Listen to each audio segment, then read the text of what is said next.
नमस्कार, vision IAS के news today के इस अंक में आप सभी का स्वागत है। इस अंक में हम आपके लिए लेकर आए हैं यूपीएससी परीक्षा की दृष्टि से महत्वपूर्ण कुछ अहम खबरें। इस अंक के साथ मैं हूं दिव्या तोमर।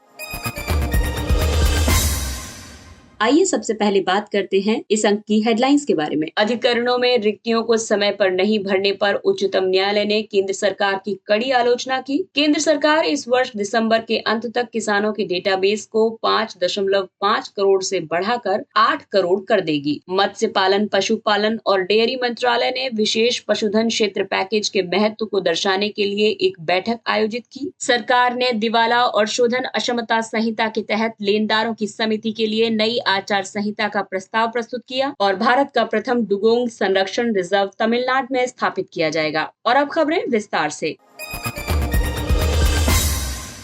अधिकरणों में रिक्तियों को समय पर नहीं भरने की वजह से सुप्रीम कोर्ट ने केंद्र सरकार की कड़ी आलोचना की है। उच्चतम न्यायालय ने देश में अधिकरणों की कार्यप्रणाली से जुड़े कई मुद्दों को रेखांकित किया है। नियुक्तियों पर सुप्रीम कोर्ट ने कहा है कि अधिकरणों में नियुक्तियां 1.5 वर्ष से भी अधिक समय से लंबित हैं और केसेस 1 वर्ष तक के समय के लिए स्थगित किए जा रहे हैं। इसके अलावा असंवैधानिक कानूनों पर न्यायालय ने इस तथ्य को भी रेखांकित किया है कि सरकार द्वारा हाल ही में पारित किए गए अधिकरण सुधार अधिनियम 2021 में कई ऐसे प्रावधान शामिल हैं जिन्हें कई निर्णयों में उच्चतम न्यायालय द्वारा स्पष्ट रूप से निरस्त किया जा चुका है। वर्ष 2021 के अधिनियम ने 9 प्रमुख अधिकरणों को समाप्त कर दिया है। इसने प्रमुख अधिकरणों के सदस्यों की नियुक्तियों, सेवा शर्तों, वेतन आदि के मामले में सरकार को व्यापक प्राधिकार प्रदान करने की न्यायिक स्वतंत्रता के सामने खतरा उत्पन्न कर दिया है। अधिकरण अर्ध न्यायिक संस्थान होते हैं जो प्रशासनिक विवादों को हल करने और पारंपरिक न्यायपालिका के कार्यभार को कम करने जैसी समस्याओं के निराकरण के लिए स्थापित किए जाते हैं। अधिकरण मूल संविधान का हिस्सा नहीं थे। उन्हें 42वें संविधान संशोधन अधिनियम 1976 द्वारा स्वर्ण सिंह समिति की अनुशंसा पर शामिल किया गया था। इसके अंतर्गत अनुच्छेद 323 प्रशासनिक अधिकरणों से संबंधित है और अनुच्छेद 323 बी अन्य मामलों के लिए अधिकरणों से संबंधित है। अधिकरणों में कुछ मामलों में सिविल न्यायालय की शक्तियां निहित होती हैं। उच्चतम न्यायालय ने सरकार को माल एवं सेवा कर अपीलीय अधिकरण का गठन करने का निर्देश दिया है। आपको बता दें कि इसका गठन वर्ष 2016 में केंद्रीय माल एवं सेवा कर अधिनियम की धारा 109 के तहत किया गया था, लेकिन पारित होने के 4 वर्ष के बाद भी इसका गठन नहीं हुआ है।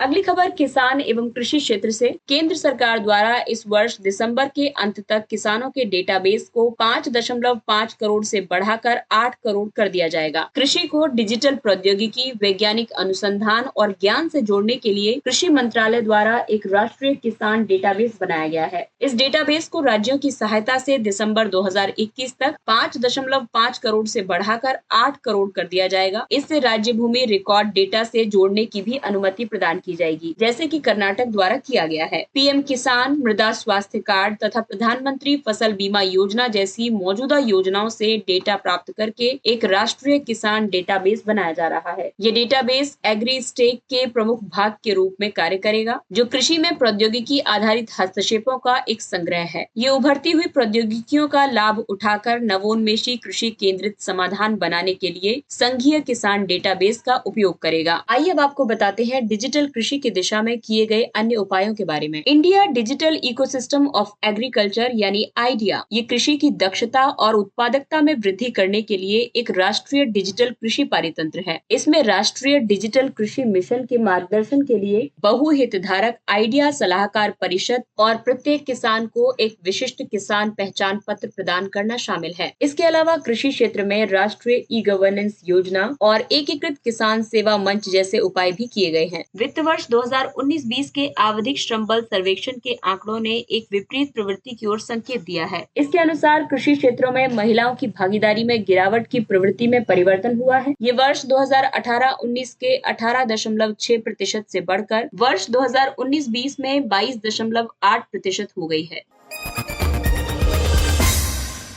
अगली खबर पेपर 3 के टॉपिक पशुपालन संबंधी अर्थशास्त्र से संबंधित है। मत्स्य पालन, पशुपालन और डेयरी मंत्रालय ने विशेष पशुधन क्षेत्र पैकेज के महत्व को रेखांकित करने के लिए एक बैठक आयोजित की है। 5 वर्षों के बाद आयोजित इस बैठक में विशेष पशुधन क्षेत्र पैकेज के महत्व को रेखांकित किया गया है। हाल ही में भारत सरकार ने 9800 करोड़ रुपए का पैकेज घोषित किया है। इससे अगले 5 वर्षों में 54,618 करोड़ रुपए का निवेश प्राप्त होने की अपेक्षा की जा रही है। इसके अलावा इस अवसर पर बुनियादी पशुपालन सांख्यिकी 2020 जारी की गई। इसमें दूध, अंडे, मांस और ऊन जैसे प्रमुख पशुधन उत्पादों के उत्पादन संबंधी अनुमान प्रदान करने वाले सारणीबद्ध डेटा सेट्स को शामिल किया गया है। राष्ट्रीय पशुधन मिशन के लिए भी एक पोर्टल लॉन्च किया गया है। राष्ट्रीय पशुधन मिशन का उद्देश्य पशुपालकों और किसानों के पोषण स्तर को बढ़ाने और जीवन स्तर में सुधार करने के लिए पशुधन क्षेत्र का विकास करना है। आइए अब आपको बताते हैं पशुधन क्षेत्र को बढ़ावा देने के लिए अन्य सरकारी योजनाएं। राष्ट्रीय गोकुल मिशन, इसके तहत नस्ल सुधार गतिविधियों को समर्थन प्रदान किया जा रहा है। दूसरा है राष्ट्रीय डेयरी विकास कार्यक्रम। इसका उद्देश्य दूध और दूध उत्पादों की गुणवत्ता में वृद्धि करना तथा संगठित दूध खरीदारी की हिस्सेदारी को बढ़ाना है। और है राष्ट्रीय कृषि, ग्रामीण और विकास बैंक के तहत डेयरी प्रसंस्करण और अवसंरचना विकास कोष, जो कि पूंजीगत दबाव से ग्रस्त दुग्ध सहकारी समितियों को रियायती ऋण प्रदान करने के लिए स्थापित किया गया है। और राष्ट्रीय पशु रोग नियंत्रण कार्यक्रम,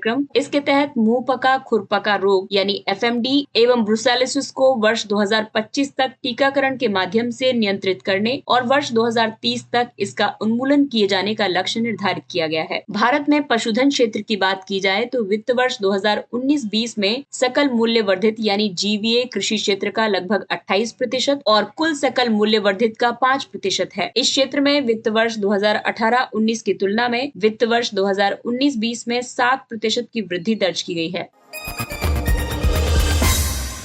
सरकार ने दिवाला और शोधन अक्षमता संहिता के तहत लेनदारों की समिति के लिए नई आचार संहिता का प्रस्ताव प्रस्तुत किया। ये प्रस्ताव एक संसदीय समिति ने वर्षों से लेनदारों द्वारा अनुपातहीन रूप से लिए गए अत्यधिक और अस्थिर हेयर कट को लेकर आपत्ति प्रकट करने के बाद प्रस्तुत किया है। हेयर कट यानी एक ऋण के लिए संपार्श्विक यानी कोलेट्रल के रूप में उपयोग की जा रही संपत्ति पर निर्धारित बाजार मूल्य से कम मूल्य। कमेटी ऑफ क्रेडिटर्स के लिए आचार संहिता कमेटी ऑफ क्रेडिटर्स की पारदर्शी और निष्पक्ष कार्य प्रणाली को बढ़ावा देगी। साथ ही उन्हें IBC 2016 के तहत समाधान प्रक्रिया के प्रति अधिक जवाबदेह भी बनाएगी। एक कमेटी ऑफ क्रेडिटर्स असंबद्ध वित्तीय लेनदारों की अनुपस्थिति में कॉर्पोरेट देनदारों या परिचालनरत देनदारों के वित्तीय लेनदारों से बनती है। ये कॉर्पोरेट देनदार के लिए मतदान हिस्सेदारी के 66% मतदान द्वारा समाधान योजना को स्वीकृति प्रदान करती है। आपको बता दें कि कॉर्पोरेट देनदार के लिए समयबद्ध और सफल समाधान के लिए इसकी भूमिका महत्वपूर्ण होती है। आइए बात करते हैं दिवाला और शोधन अक्षमता संहिता 2016 के बारे में। दिवाला संहिता दिवाला समाधान के लिए एकल बिंदु समाधान यानी वन स्टॉप सॉल्यूशन प्रक्रिया प्रदान करती है। इसका उद्देश्य छोटे निवेशकों के हितों की रक्षा करना और व्यवसाय करने की प्रक्रिया को सुगम बनाना है। IBC कंपनियों और व्यक्तियों के बीच दिवाला समाधान के लिए एक समयबद्ध प्रक्रिया प्रदान करती है। हालांकि इस संहिता का परिणाम मिश्रित रहा है। इस मिश्रित परिणाम के तहत जब तक IBC द्वारा रुग्ण व्यवसायों की स्थिति को बदलने के लिए सहायता प्रदान की जाती है, तब तक कई व्यवसायों का वास्तव में परिसमापन हो चुका होता है। इसके तहत 1277 शोधन आदेश हैं, 348 स्वीकृत आदेश हैं, 1028 मामले अपील पर समापन की कगार पर हैं या समीक्षा के लिए हैं, निपटान और निकासी के लिए हैं। 2653 मामले IBC के तहत अब तक निपटान किए गए दिवालिया संबंधी कुल मामले हैं। चार्ट 2 के तहत मूल्य के संदर्भ में संकटग्रस्त परिसंपत्तियों के लगभग 70% को सुरक्षित कर लिया गया है और केवल 30% का ही परिसमापन हुआ है। 348 कंपनियों को IBC के अंतर्गत सुरक्षित किया गया है। 1277 कंपनियों को शोधन आदेश दिए गए हैं। इसके तहत 1.1 ट्रिलियन रुपए की कुल परिसंपत्तियां अर्जित की गई हैं, जबकि शोधन आदेश के तहत 0.46 ट्रिलियन रुपए की कुल परिसंपत्तियां हैं।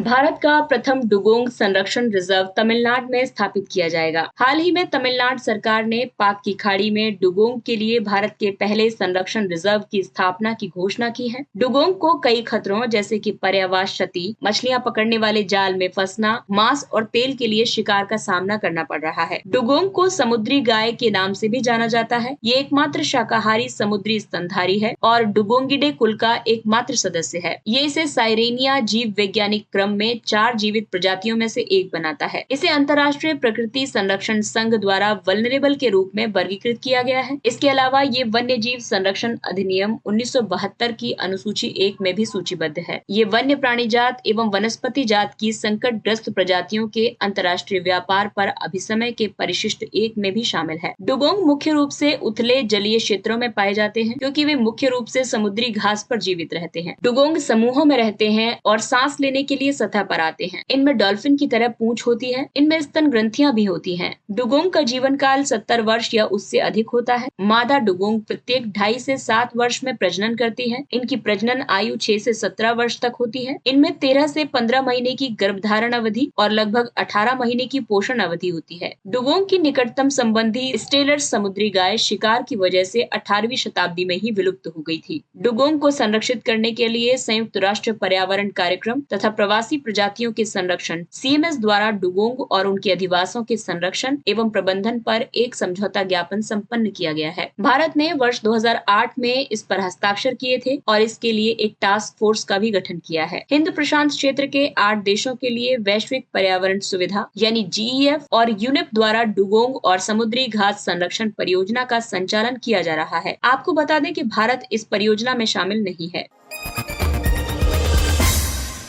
आइए बात करते हैं कुछ अन्य महत्वपूर्ण सुर्खियों की। भोगदोई नदी। नागालैंड में कोयला खनन, अतिक्रमण और चाय बागानों से निकलने वाले अपशिष्ट की वजह से अंतर्राज्यीय भोगदोई नदी अत्यधिक प्रदूषित हो गई है। भोगदोई नदी ब्रह्मपुत्र की उसके दक्षिणी तट पर एक सहायक नदी है। इसका उद्गम नागालैंड की उत्तरी पहाड़ियों में मोकोकचुंग से होता है। ये धनसिरी नदी में मिलने से पहले जोरहाट से होकर प्रवाहित होती है। भोगदोई नदी असम की सर्वाधिक प्रदूषित नदी है। ब्रह्मपुत्र की अन्य सहायक नदियां हैं लोहित, दिबांग, दिहांग, मानस आदि।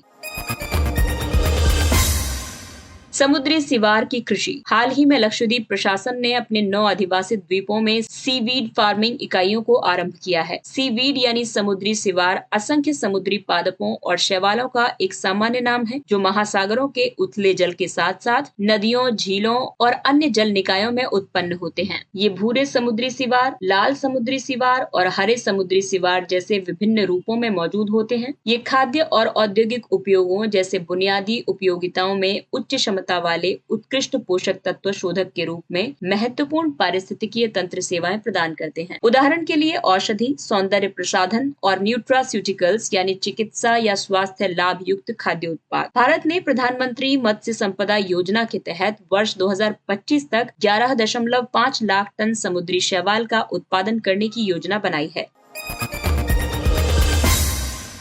भितरकनिका राष्ट्रीय उद्यान। जर्मनी की सरकारी एजेंसी GIZ द्वारा ओडिशा के भितरकनिका राष्ट्रीय उद्यान के मैंग्रोव और जैव विविधता का संरक्षण किया जाएगा। भितरकनिका भारत का दूसरा सर्वाधिक विशाल मैंग्रोव वन है। ये पर्यावरण और प्रकृति संरक्षण और परमाणु सुरक्षा के लिए जर्मनी के संघीय मंत्रालय की अंतर्राष्ट्रीय जलवायु पहल द्वारा समर्थित है। परियोजना का उद्देश्य आजीविका उन्मुख संरक्षण और पुनरुद्धार गतिविधियों के कार्यान्वयन में सहयोग करना है। साथ ही वैकल्पिक सतत आजीविका के क्षेत्र में समुदाय के सदस्यों को प्रशिक्षित करना है। भितरकनिका राष्ट्रीय उद्यान एक रामसर स्थल है। ये ब्राह्मणी नदी, वैतरणी नदी, धामरा नदी और महानदी तंत्रों के ज्वारनदमुख में स्थित है।